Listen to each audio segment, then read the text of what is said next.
Começa mais uma edição do JR 15 Minutos, o podcast da Record que aprofunda as notícias que mais mexem com a nossa vida. Elas viraram febre entre celebridades, influenciadores e milhões de brasileiros. Prometem emagrecimento rápido, sem cirurgia e com aplicação simples. Mas o que está por trás das chamadas canetas emagrecedoras? Desde 2023, o consumo de medicamentos como semaglutida e tirzepatida explodiu no Brasil. Só a semaglutida movimentou quase 3 bilhões e 500 milhões de reais no país. Em um único ano, né? E com isso, vieram também o uso sem controle, riscos à saúde e até falsificações. Qual é a diferença entre Wegovy, Ozempic e Mounjaro? Por que o uso sem acompanhamento médico pode ser perigoso? Emagrecer com caneta funciona a longo prazo? Para explicar tudo isso, a gente conversa com a médica endocrinologista do Hospital Moriá, em São Paulo, Evelise Valadão. Olá, doutora, seja bem-vinda. Olá, Fara, tudo bem? Olá, doutora, tudo ótimo. Muito obrigado pela sua participação. E antes da nossa conversa com a doutora Evelise, a gente chama agora a repórter do Jornal da Record, Gabriela Dias, que vem acompanhando de perto o crescimento no uso das canetas emagrecedoras aqui no país.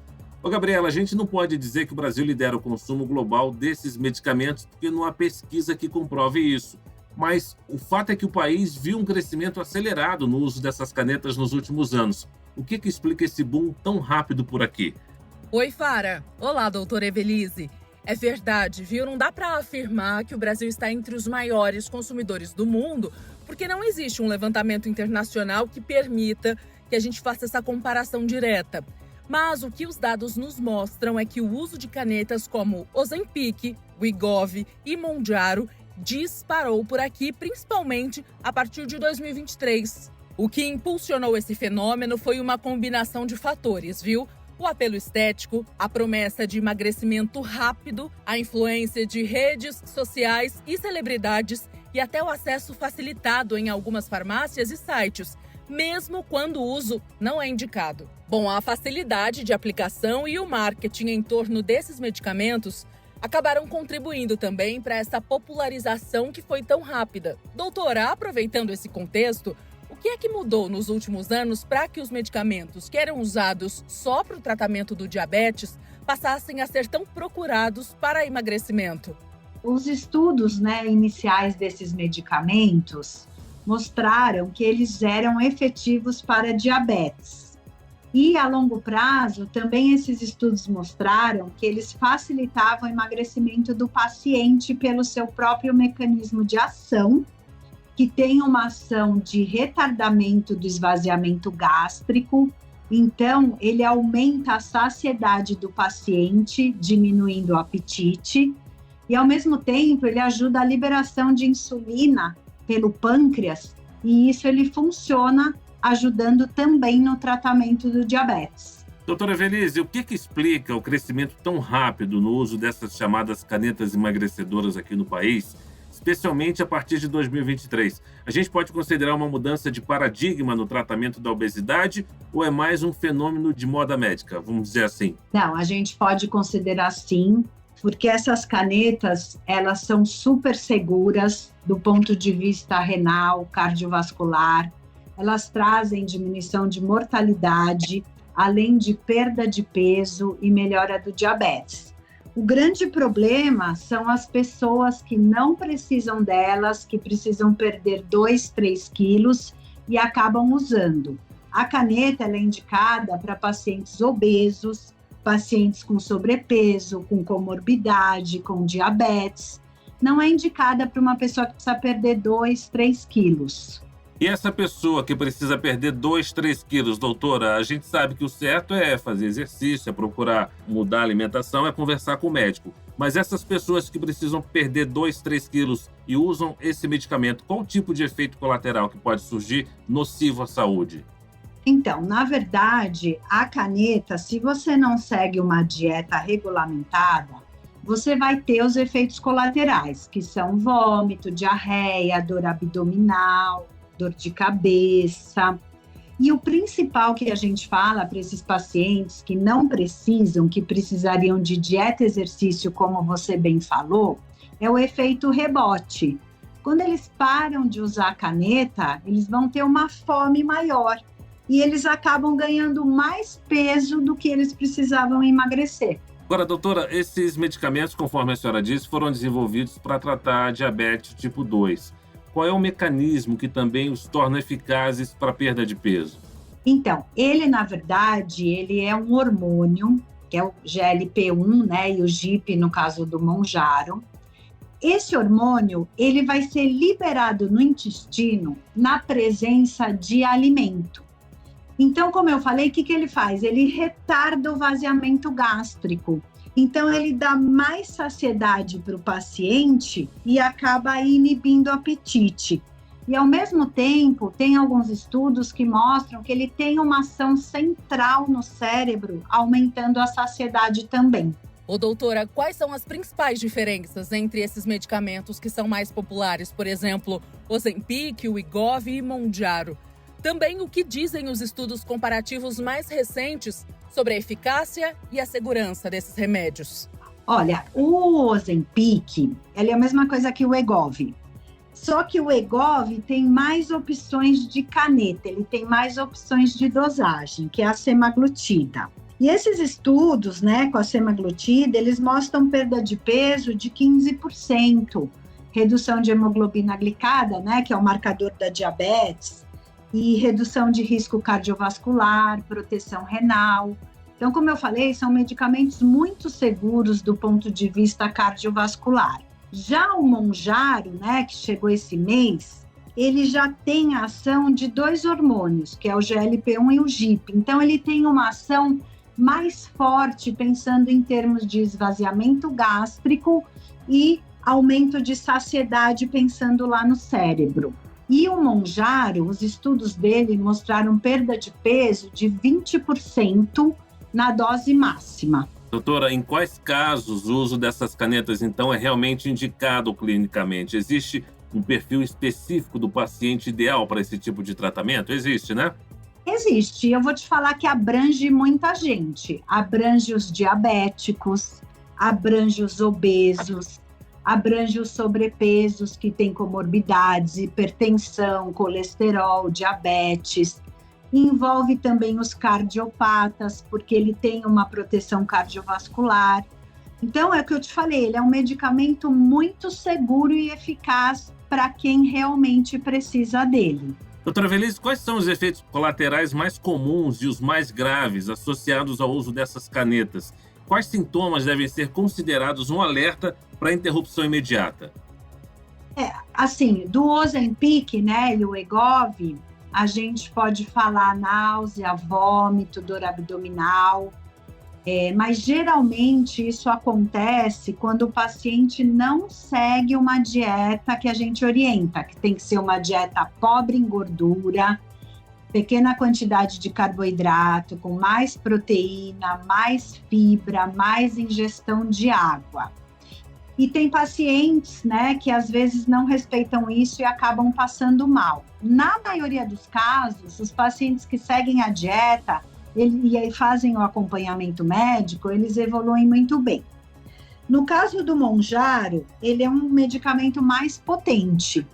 Então, ele pode ter esse efeito colateral também, de náusea, vômito, diarreia, dor abdominal.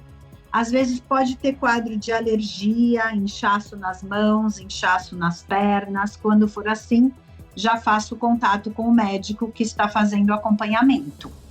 Agora, sobre dependência física ou psicológica no uso prolongado dessas substâncias, isso é real? Acontece?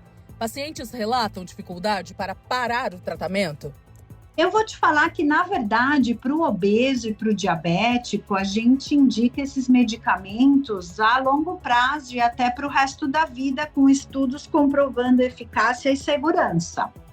Então, esses pacientes se beneficiam muito do uso a longo prazo. Agora, o paciente não vai ter uma dependência química, ele vai ter uma dependência emocional, né? Por isso que a gente sempre fala que o medicamento, ele funciona bem associado à alimentação saudável, atividade física, terapia cognitivo-comportamental, porque aí quando você vai parar o medicamento, o paciente vai continuar na dieta, no exercício e na disciplina para manter um peso saudável aí por um longo prazo.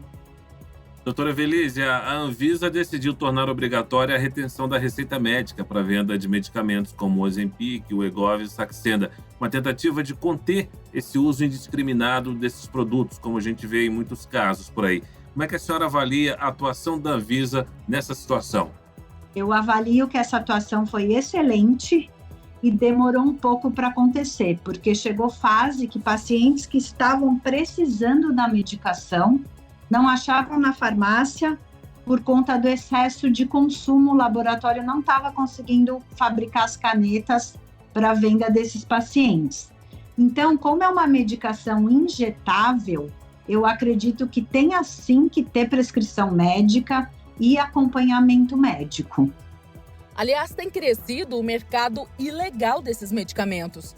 Falsificações vendidas em sites e redes sociais.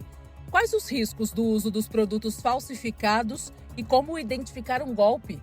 Olha, o risco é enorme, mas nós médicos, realmente, a gente não sabe o que tem dentro dessas canetas que são falsificadas, infelizmente. Então, a dica que eu dou para os pacientes é comprar o medicamento na farmácia, porque remédio a gente compra na farmácia e agora com receita médica. Só para você ter uma ideia, eu cheguei a atender uma paciente que o Mounjaro nem tinha chegado no Brasil e ela tinha comprado uma caneta de tirzepatida, né, que é a substância do Mounjaro, da vizinha dela. Eu falei, mas como assim? Não, doutora, minha vizinha estava vendendo e eu comprei dela. Então, a gente realmente não sabe o que tinha dentro dessas canetas falsificadas. Em clínicas e consultórios, há uma recomendação adequada para um paciente que inicia o uso dessas canetas? Há também acompanhamento nutricional, psicológico ou atividade física obrigatória? Então, a gente sempre recomenda para o paciente que o exercício e a alimentação fazem parte do tratamento, até porque a medicação não vai ajudar a fazer massa muscular, pelo contrário, a medicação ajuda a perder 1/3 de massa muscular. Então, esses pacientes obesos, eles precisam fazer a musculação para poder fazer a massa muscular e manter o ganho, a perda de peso, né, e o ganho de massa muscular. Agora, do ponto de vista de saúde pública, há um impacto positivo do uso desses medicamentos para pacientes com obesidade grave? Ou a popularização entre pessoas sem indicação médica pode anular esses potenciais benefícios? Não, com certeza há um benefício super importante para essa população obesa, que se a gente for pensar, 10 anos atrás, a gente não tinha medicamentos com esse potencial de emagrecimento, com esse potencial de controle de diabetes e com toda essa segurança cardiovascular, segurança renal. Com certeza, a gente pode falar que a gente vive uma nova era no tratamento de obesidade e diabetes. Então, doutora, para a gente concluir aqui, a senhora acredita, então, que essas canetas vão se consolidar como parte de um tratamento efetivo da obesidade? Com certeza, já estão consolidadas, né? Hoje a gente vê muito paciente, se você perde 10% do seu peso, você já diminui o risco de comorbidade em 10 a 15%. E o nosso objetivo, ele não é só estético, nós pensamos nas comorbidades que a obesidade pode trazer para o paciente, como pressão alta, diabetes, colesterol, artrose, problema de coluna, e com o envelhecimento, essas comorbidades aumentam, diminuindo a perspectiva de vida desses pacientes. Então, esse é o principal objetivo nosso. Perfeito, doutora. Termina agora a edição 1186 do podcast 15 Minutos. Eu agradeço a participação de Evelise Valadão, endocrinologista do Hospital Moriá, em São Paulo. Doutora Evelise, muito obrigado. Eu que agradeço o convite. Agradeço também a presença da repórter do Jornal da Record, Gabriela Dias. Valeu, Gabriela. Eu quem agradeço, Faro. Obrigada e obrigada, doutora, por todas as explicações desse assunto que é tão importante. Até a próxima.